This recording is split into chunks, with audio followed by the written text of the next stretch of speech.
Apple Mountain News this morning. Households across our region continue to be without running water as we deal with the damage the Arctic blast left behind.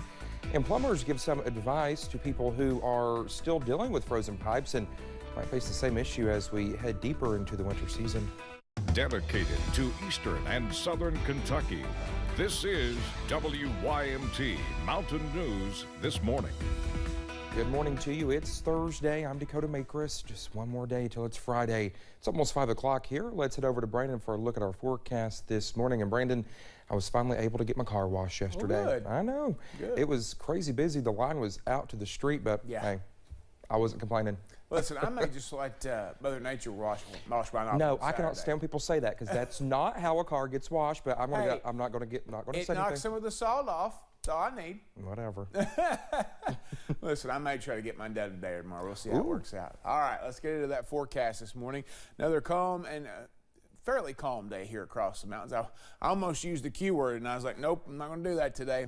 Anyway, we're seeing a huge temperature swing this morning. 20s, 30s, 40s, and 50s. So it's just a wide range out there. It looks like 23 in Jonesville was our cold spot, but 51 right now in Irvin. So those same sensors we've been having trouble with for a few days continue to be out. Hopefully they can get those online here pretty soon. It's been out more than a week at this point, so we'll just have to kind of cross our fingers.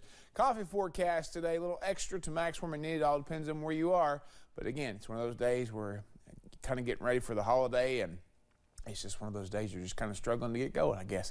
Looking at temperatures to stay mild today, 60 degrees, actually about 61 degrees this afternoon. Southwest winds pushed our temperatures up a little bit yesterday, so we're going to compensate for that today, hopefully anyway. But again, it's going to be another nice mild day, maybe some sunshine this morning and more clouds a little bit later on. Dakota? All right, Brendan, thank you. Many households are without water here in our region. In Harlan County, emergency management officials have turned several fire stations in the county into water distribution points. Harvey Herron with the Yoakum Creek Fire Department Station 1 is helping to hand out water. He says the recent cold weather has made the problem worse.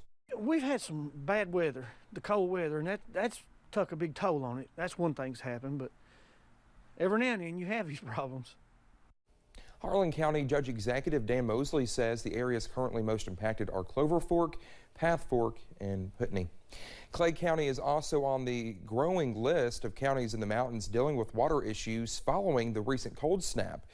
In a post on the Clay County Emergency Management's Facebook page yesterday, officials there said the city of Manchester is experiencing low water pressure in the Big Creek, Redbird, Sandhill, and Hector communities.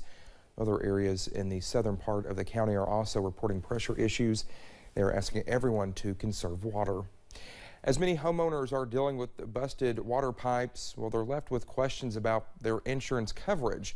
Samantha Valentino sat down with an insurance expert to get those questions answered. Burst water pipes have caused damage to businesses, county buildings, and homes alike. It is a very daunting experience. It's one that's very stressful, but your insurance carrier and your agent are there to help you put your life back together. Mark Trish is the executive director of the Insurance Institute of Kentucky. For the most part, if you have homeowners or renters coverage, the damage that results from having a burst pipe is generally covered. If a pipe bursts in your home, it never hurts to take pictures of the damage. The other thing, it's very important to try to mitigate the damage by getting somebody in there right away. Trish says your first step should always be turning the water off. Then it's important to call your insurance agent. Get them involved fairly early on the process. Say if it's a weekend, there's probably a toll-free number from your insurer that you can call. A burst pipe can cause varied levels of damage to your home, but Trish says in most cases, any water damage it causes will be covered. One thing that some people may not consider, but what if you can't live in your home for like 6 weeks? Most insurance policies do provide what's called additional living expense coverage. That was Samantha Valentino reporting. For specific questions regarding your insurance policy, he recommends giving your insurance agent a call. Plumbers are swamped with calls right now as our region continues to face these problems. If you have frozen pipes, there's not much you can do until the pipes thaw. Plumbers say you should keep the heat on and open cabinet doors to let heat in.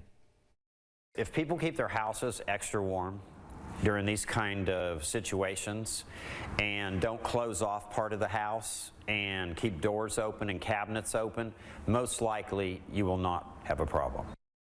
As temperatures get warmer, water should eventually start to flow again. If you discover any leaks or cracks in their water pipes, well, you're asked to shut off water and then call a plumber. Wednesday marked 5 months since the devastating and historic July flood. In those months, more than 40 deaths have been attributed to the disaster.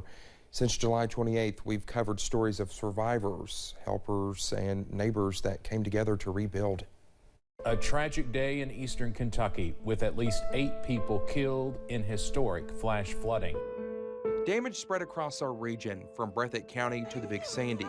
Families were rescued from rushing waters. In helicopters, the National Guard lifted people out of their homes, or for some, off their roof. Words cannot adequately describe what people saw and endured. It's just, like I said, there's no words. It's just hard to imagine. There's nothing really that you can do, but, you know, we're just glad that we got out. Well, that's just a short clip from an in-depth look at how July's flood has impacted our region. That story is part of our Year in Review special, which will debut tonight at 7 o'clock here on WYMT. We hope that you will join us as we recap the biggest stories of the year.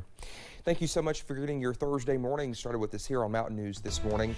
Coming up, a large chunk of California is now listed as being at high risk for wildfires. We'll have that reason why when we come back. And the calm weather pattern continues for now, but it might not stick around for too much longer. I'll have the latest in about 3 minutes.